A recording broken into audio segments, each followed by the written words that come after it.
Hi guys, welcome back to the Fermented World channel. Hello to all the new subscribers. Thank you very much for subscribing. It means a lot to me.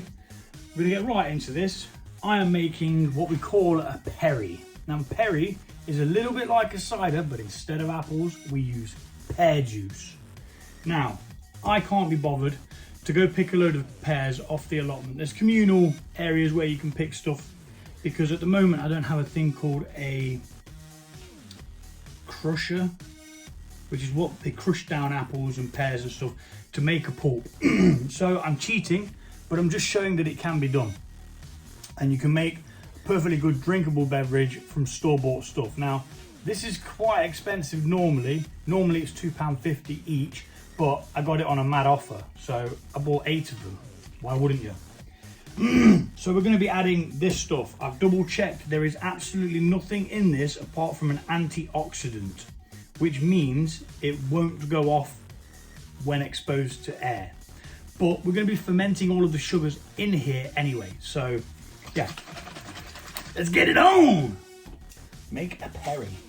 Now I'm using one of my wide-mouthed vessels. There is no particular reason why.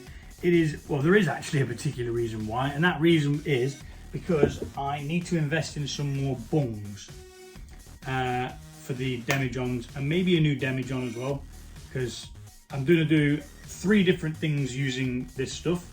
You'll have to watch the other videos to find out what they are, because if I tell you now, you're not going to come and watch it because you kind of already know what's going on. So,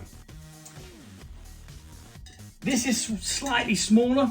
It's kind of an American gallon. Which isn't a problem at all, but you do get a little bit less than the 4.5 litres which we're used to for a gallon. Now then, we're going to be using something called pectins because fruits have something in called pectin, and what pectin can do is it can cause a haze inside the finished product as well. We want this to be as clear as possible, so all that haziness in there ideally should be converted into a sugar. So pectin is a, what's the word for it? A protein, and pectins turns it into a fermentable. As far as I know. If I'm wrong, please comment below. But that is my understanding. And yeah, so 1 level teaspoon per gallon. It says to dissolve into a cup of water, but no, I never do that. I dissolve it while I mix it because we're going to be beating air into it anyway.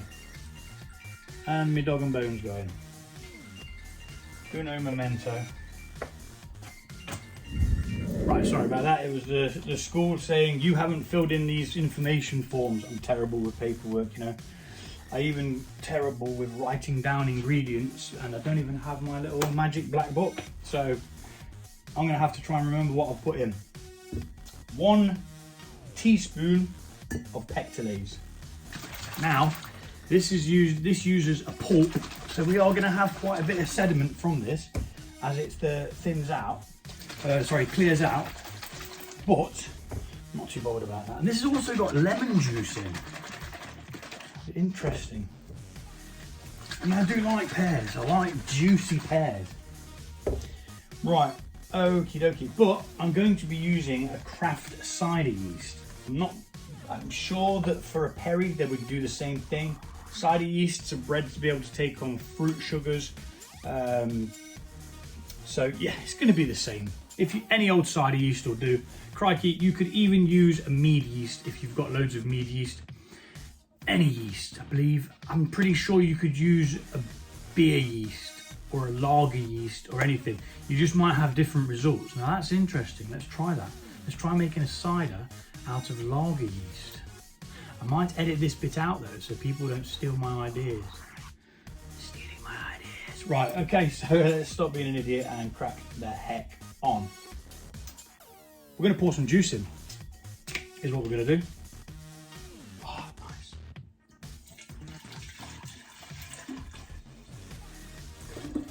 It is literally just juice. No adding water. You could dilute it if you say, for instance, you only had 3 bottles of this. You didn't want to buy a 4. You could dilute it. You'd have a less. The ABV would be less, but you'd have potentially a more sessionable drink. So there's an idea. But when I've seen perries at beer festivals, they're normally about 6 to 7%. Normally quite high up in there. Right, I'm going to speed this bit up, but not before we do a slow-mo.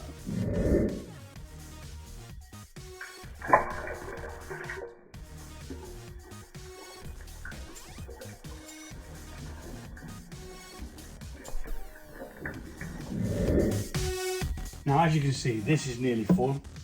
I think a US gallon is like 3.7 something litres. So we are gonna not get like what I would say a full batch out of this, but we're still gonna get a fermentable beverage, and we're gonna leave it about there. We could be greedy. We could put more in. I've never brewed a perry before, so I'm just going to be on the side of caution.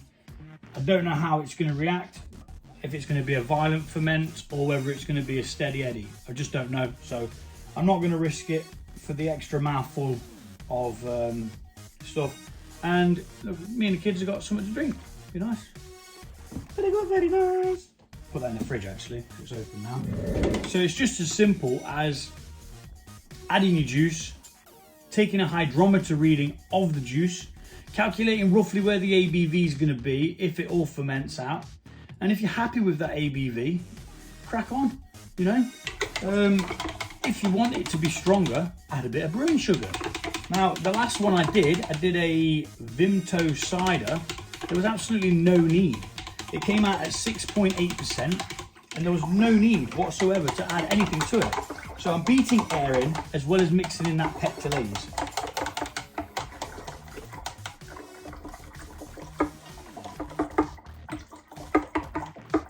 Because we need oxygen to start the colony of yeast. And then once the colony is started and the yeast is happy, what it will then do, it will start taking on the sugars and creating alcohol. So that is literally as simple as that part is. We've got the little jobby over here. Now, where is that tub of Vaseline or petroleum jelly? Because I need it. Because the seals on these are just a little bit too crap. Everything's falling on me. Oh, it would be somewhere else. Right, I'm gonna go get that. Okay, so I'm back. I can't find the large pot, so I'm just going to use one of these small ones. Nice and clean, unused, so it's sanitary. I'm going to use this over here now for this specific reason. What we are going to do is we're going to line this up like that, just like that. I'm going to add a tiny bit of Vaseline to the inside of this rubber piece here, and it just helps create the seal, because we don't want anything getting in there. We don't want oxygen getting in, otherwise it'll make it unsanitary, and so on and so on. And then we're going to push that into place, and that creates the seal there. Just wipe away any excess onto my shorts, because that's what we do. That's what shorts are for. God, I talk some crap. Right, so that's that set up right there. We've got an airlock here, which I'm going to put in, which also further helps the seal. Pop that up there for now. We're going to take a hydrometer reading to see what the potential fermentables are. Now, it doesn't say that there's anything in there that shouldn't be fermentable. So we should be good. I guesstimate about 50.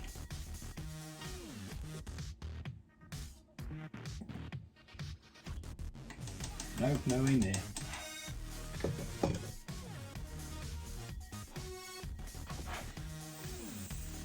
44, 1.044. So I'm going to make a quick note of that now, otherwise I'll forget. 1.044 OG, which means original gravity. Okay, so this is sterilized, so that can go back in. We've already added air to it by beating some oxygen in. Now I'm going to quickly figure out what the ABV would be if all of the sugars in there ferment, and if I'm not happy with it, I'm going to add some brew sugar. Okay, so that's come out at 5.7. It's a little bit lower than I wanted. I do want it ever so slightly higher than that, so I am going to add a little bit of brewing sugar, which I didn't expect I'd have to do. So I'm a bit not ready for this part. So get your Mickey Mouse bowl, very important. Zero it in. And I'm going to go for 100 grams to start with, and then we'll mix that in.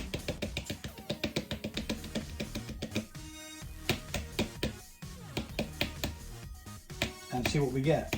Because we don't want to overshoot it, because otherwise if the yeast reaches a certain tolerance that it can't take any more of the sugar on, you're going to end up with residual sugar. Okay, that's 99 grams. But luckily, I've got another one. It's a bit dusty though. Go away, dust. And this was bought from Brewing Supplies. You should go check them out. Really good, competitive prices. And if you sign up to their newsletter, I think you get some a bit of a discount. There we go. Straight over the edge, 106.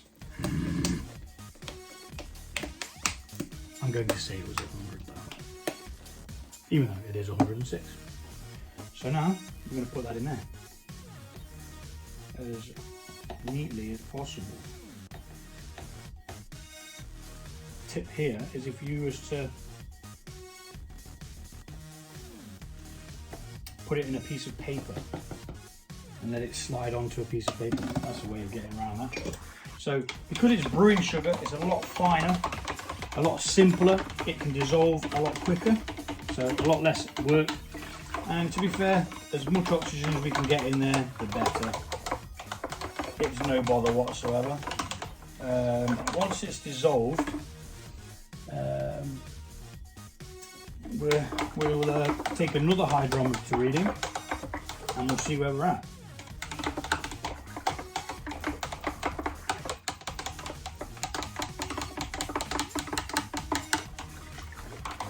Should do it. I mean, I think 6.5 to 7 is what I normally see Perry's at. So that's what I'd like. It's the first one I've done, true say, but you know, it's you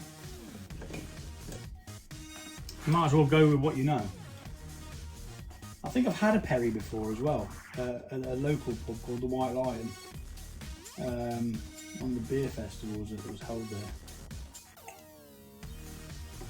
I didn't know what I was drinking, to be fair, until someone explained what it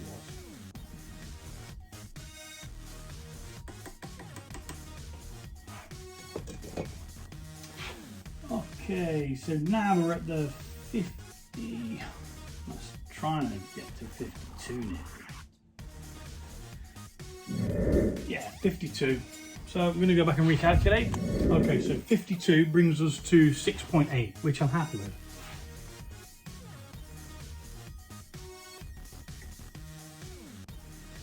So in that goes. 6.8 is the closest to the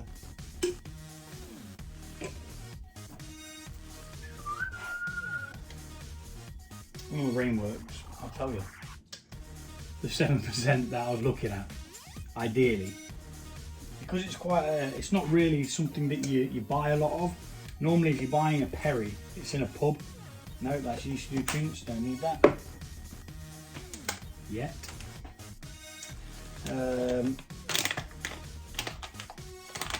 So after now, what we do is we pitch the yeast. It's as simple as that. Then we mix the yeast in. I'm going for a scoop, 1 teaspoon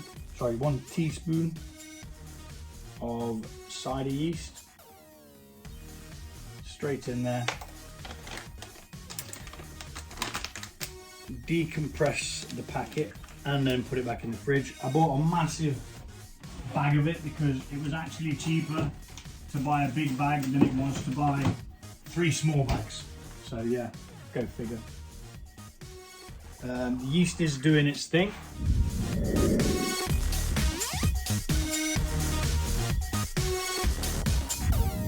Okay, the yeast looks rather happy in there. It started doing what it should be doing, but we're going to mix it in to make sure that it's all nicely separated, wet, and stirred in well enough that we're not going to get any clumps. Yeast bergs, I call them.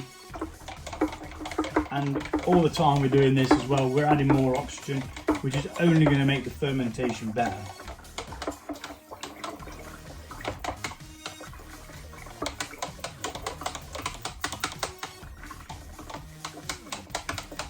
So we've got about 3.5-ish litres in this. That's the yeast in. We're going to cap it off with the lid. We're going to write up what it is. We are going to make some notes. Oh,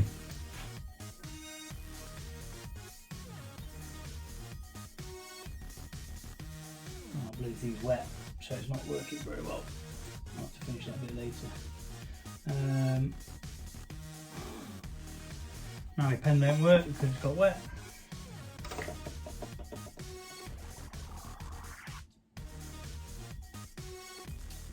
What do we say it was? 5.2? Yeah, 1.052. Today's date is the 13th, is it? Yep.